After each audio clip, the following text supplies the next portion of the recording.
Back on the Young Turks. Now we're going to talk a little bit about healthcare reform and which direction Harry Reid has decided to go and whether that's a smart move or not. We're going to talk to Dan Gerstein. He's the founder and president of Gotham Ghostwriters. He's a former communications director for Senator Joe Lieberman, former senior advisor to vice presidential and presidential campaigns of Joe Lieberman, and also a writer and columnist for Forbes magazine, where he's written Extreme Takeover, Washington Edition. Dan, welcome back to the Young Turks. Hey, Jen, how are you? I'm good, man. How you doing? Good. Thank you for having me. No, we appreciate you coming on, Dan. I warn you, I've had a couple glasses of wine already, so this could get dangerous. Okay, now I'm ready. Now I'm having fun. All right, so Dan, Harry Reid pushed for the public option, and he thinks he might have enough votes for it, and he went ahead and did that. I took your article to be a criticism of that move. Is that right? Do you think that he might have made a mistake here? No, I mean, my article was not meant to be necessarily critical of that move, but to try and put it in a larger political context, which I think that decision sort of kind of culminated a steady progression of what the president and the leadership in Congress have been doing in terms of pursuing a very activist, strong government agenda, which has helped crystallize the debate. And I think what you're seeing is, the Democrats are pursuing a very kind of traditional liberal agenda, and the Republicans, in reaction, are kind of embracing their inner anti-government, small government, whatever you want to call it, obstructionist approach. And what we're seeing, I think, is just total partisan gridlock. But I think in terms of pure narrow calculus for healthcare, that I don't think Leader Reid had any choice but to, given where his caucus was, given where the progressive community was, to at least try and make that play. So, Dan, the public option, though, I don't think it fits neatly into that equation there, because, yes, I mean, it's a government-run program, but it's not government subsidized. People actually pay premiums for it, and if you're fiscal conservative, according to the Congressional Budget Office, it significantly lowers costs and it lowers the deficit. So shouldn't conservatives be happy about that? No, well, let's put it this way. In a vacuum, I think you make a fair point, and I think if there was just a focused debate about this as a policy idea in a different environment, we might have a different outcome. But I think you got to put it in the context of the fear-mongering that's gone on about government takeover of healthcare. So, and then secondly, I don't think the Democratic leadership in Congress did a good job of explaining what the public option is. And then, therefore, it's been badly caricatured and blown out of proportion, so that regardless of what it is, what people perceive it to be is government-run healthcare.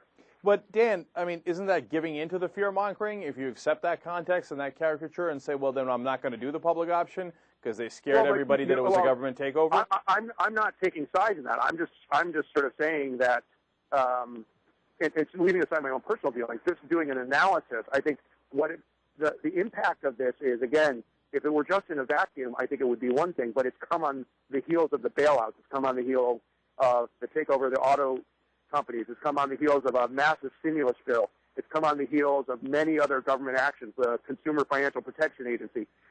So but then, Dan, I understand that, but then the Democrats are in an absolutely unwinnable spot because the Republicans destroyed the economy. They handed this mess over, and they said, oh, by the way, the big three car companies are bankrupt.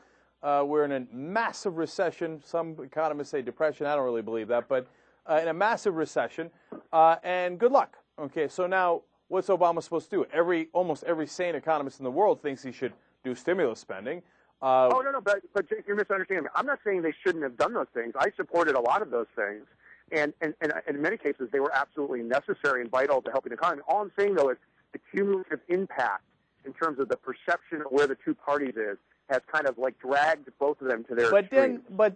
But no, wait a minute, though. But it hasn't dragged them to their extremes. The Democrats are doing something that's by the public. No, but the Democrats are doing something that's eminently reasonable. The problem is, then shouldn't your criticism be addressed to the media who are portraying it as extremes when in fact it's not extreme at all on one side? Well, I think there's two things. One is I'm not saying it's extreme. Like I said, I think a lot of what the president has done has been absolutely necessary. I'm talking about, though, the cumulative impact about particularly how it's affected independents who, really have decided the last several elections and there is a natural wariness among independents in particular towards a heavy government intervention. And then on top of that, you can't divorce the deficit concerns, which are growing, and the polls show that they're growing. And again, if you want to do a kind of blame game, clearly the Republicans bear the bulk of the blame for running up the deficit.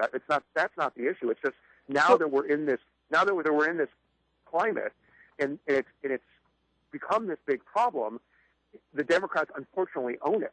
And that's going to affect how people view the Democrats. But Dan, I see the same problems as you do, and I say, look, then it's a problem of perception, and that we have to tackle that problem of perception. So I don't know what you want the Democrats to do, though, in terms of policy. Should they do something differently? Should they not do the public option because it would be perceived as more government? No. I think the problem is that given all that's happened in the run-up to the public option, that to pursue that, I think it would have taken and to win over a skeptical public, it would have taken a much better education effort. And I would have liked to seen, because I think there's good arguments for the public option. I'm not necessarily sold out, but I think there's good. But Dan, wait a minute now. That's a little different. What'd you say? That's a little different, because if you say the Democrats have an image problem in terms of too much government, I hear you on that. But if you say that there's a problem with public perception of the public option, well, that's every single poll in the country indicates that's not true. The public is very much in favor of the public option. Every poll. I think those polls, in certain respects, are a little misleading because of the way they're worded. But I do agree. I don't think the public is against the public option. What I'm saying, though, is given the concern about the size of government and how much government action has been taken and the size of the deficit, I really think there. So what would you have done, Dan? I mean, look, you got the public that's in favor of the public option. You think it's good. You think it's necessary. So what would you have done? Would you, if you were in Reid's position? I would have spent a lot more time educating the public about how it would work.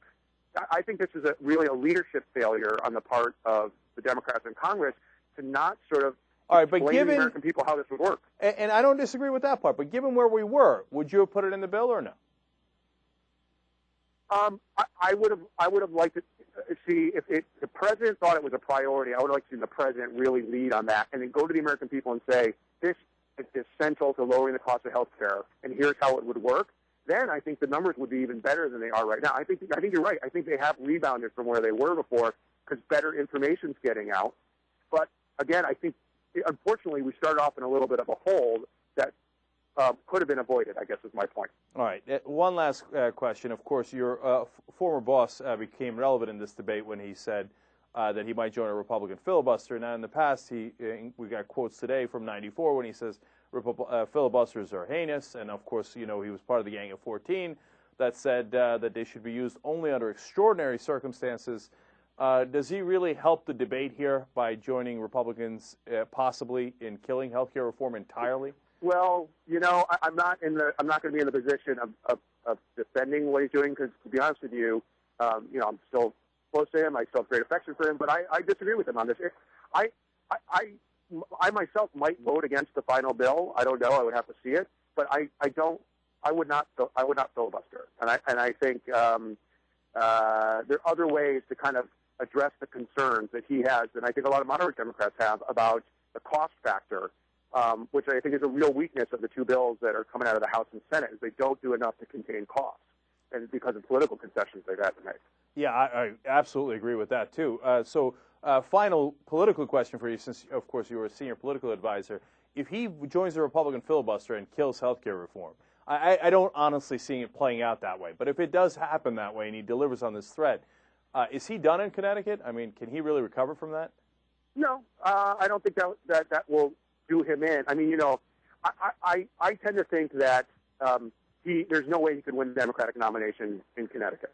There's just too much bad blood among Democrats in the state, and he would have to run as an independent. And in that case, then will this hurt him more than anything else? I don't think so. But I want to go back to your larger point, though, about a filibuster. I think one thing that the progressive community should bear in mind is, and I understand why there's anger towards him, is he's not the only one that would vote against the bill and sustain a filibuster as it is right now. He's the only one talking about it. And well, you can see why that would draw the attention. It's not going to come down to him. No, but you can see how that would draw the attention, though. I mean, because nobody else is on the record. I understand that, but I think people need to understand as much as a lightning rod as he is, there are several other moderate Democrats who are very uncomfortable with the bill with the public option or the bill in its current form, and might support a filibuster. Well, so if that's the case, there's going to be some negotiations still left to play out. Yeah, and if that's the case, my guess is then progressive anger will also be focused on them, and in my opinion, rightfully so. It may well be, but I tend to think that there's going to be a compromise. They're going to pass a bill. It's going to be a flawed bill, but it's going to be healthcare reform, do you think the ultimate, and it'll be a foundation to build on. Do you think the ultimate bill is the White House uses Joe Lieberman as cover to go back to the trigger? If you're asking I tend to think there's going to be no form of the public option in the final bill. I may be surprised, and I'm not saying absolutely not, but I tend to think, given where the votes are, they're going to have to take it out. No, and that's all right. going to present a real challenge for the president to win over the progressive caucus. You better believe it. Yeah, no, I know. I understand that. Listen, if there's no public option in the final bill, there's going to be hell to catch, and somebody's going to catch that. In fact, a lot of people might catch it. Lieberman would definitely catch it, and Obama might catch it. So I would caution against that. I understand that. It's a real important priority to people, but I tend to believe that a bill without a public option, if we get 90% of the other stuff that's really important, is real step forward. There's no cost containment. There's no cost containment, and that would be a disaster. That I agree with that. That I want to see addressed as well. But yeah, but this is the way to do it. So, but oh well.